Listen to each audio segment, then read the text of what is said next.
Hey there! Today we're diving into a common problem faced by Polar's users. So, the problem at hand is that we have a Polar's data frame with some NaN values, and we want to drop only the NaNs without affecting the nulls. Strangely enough, when attempting to use the drop_NaNs method across all columns, it replaces the NaNs with a 1.0. Quite a puzzling situation, right? The user expected the NaNs to be dropped, but instead ended up with unexpected 1.0 values in the affected cells. Now, let's explore the solution to this perplexing issue. In the solution provided, we see that Polar's drop_NaNs function works on a per column basis. This means that when a column has NaN values, it converts them to a non-null value, such as 1.0 in this case.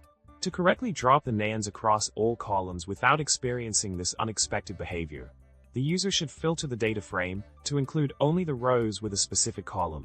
In this case, column is not near. By using the following code snippet, the user achieves the desired result.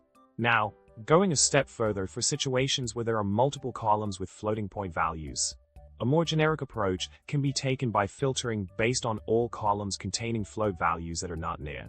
This can be accomplished by applying the following code snippet. This method ensures that only rows with actual numeric values, and not NaNs, are retained in the data frame. It's a neat trick to bypass the unexpected broadcasting of non-null values.